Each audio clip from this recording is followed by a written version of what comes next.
ସମସ୍ତଙ୍କୁ ନମସ୍କାର। ମୁଁ ଅଭିମନ୍ୟୁ ବେହେରା, ଅନୁଗୁଳ ସଂଯୁକ୍ତ କେନ୍ଦ୍ର ସମବାୟ ବ୍ୟାଙ୍କର ନିର୍ଦ୍ଦେଶକ।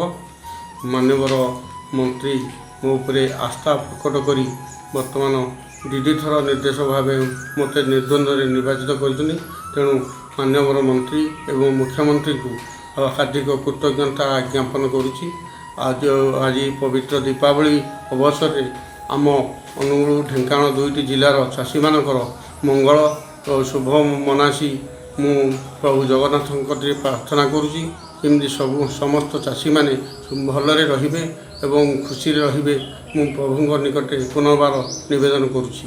ଆଉ ମୋତେ ଯେଉଁ ଦାୟିତ୍ୱ ମାନ୍ୟବର ମନ୍ତ୍ରୀ ଦେଇଛନ୍ତି, ତେଣୁ ସେ ଦାୟିତ୍ୱକୁ ମୁଁ କେମିତି ଭଲରେ ସୁରୁଖୁରୁରେ 5 ବର୍ଷ ସମାପନ କରିବି, ଚାଷୀମାନଙ୍କର ହିତ ପାଇଁ କାମ କରିବି ଏବଂ ମୁଁ ଯେଉଁ ଦାୟିତ୍ୱ ଯେତେବେଳେ ମାନ୍ୟବର ମନ୍ତ୍ରୀ ପ୍ରଫୁଲ୍ଲ କୁମାର ମଲ୍ଲିକ ମହୋଦୟ ମୋତେ ଦେଇଛନ୍ତି, ମୁଁ ସବୁ ଠିକ୍ରେ କରିଥିବାରୁ ପୁନର୍ବାର ମୋତେ ନିର୍ବାଚିତ କରିଛନ୍ତି ଏବଂ ଅନେକ ଥର ମୋତେ ତାଙ୍କର ନିର୍ଦ୍ଦେଶ ଦେଇଛନ୍ତି। ତାଙ୍କ ନିର୍ଦ୍ଦେଶ ମୁଁ ମଧ୍ୟ ମାନିକି ସବୁକିଛି କରିଛି, ଯେଉଁଟାକି ବର୍ତ୍ତମାନ ମୁଁ ମଧ୍ୟ ତାଙ୍କ ନିର୍ଦ୍ଦେଶରେ ଅନୁପ୍ରାଣିତ ହୋଇ ଚାଷୀମାନଙ୍କର ଲୋକମାନଙ୍କ ସେବା କରିବି।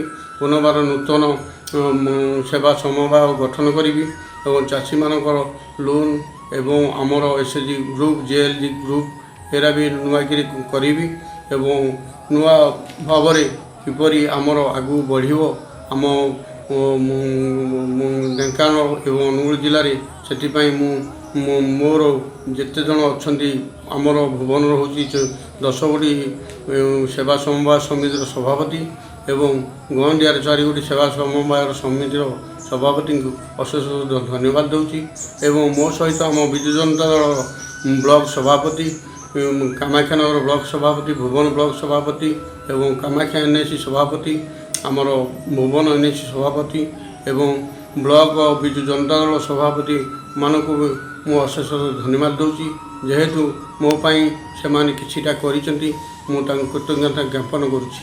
ପୁନର୍ବାର ଆଉ ଥରେ ଦୁଇଟି ଜିଲ୍ଲାର ସମସ୍ତ ଚାଷୀ ଏବଂ ଆମ ବିଜୁ ଜନତା ଦଳର ସମସ୍ତ ପରିବାରକୁ ଦୀପାବଳିର ପୁନର୍ବାର ଆଉ ଥରେ ଶୁଭେଚ୍ଛା ଓ ଅଭିନନ୍ଦନ।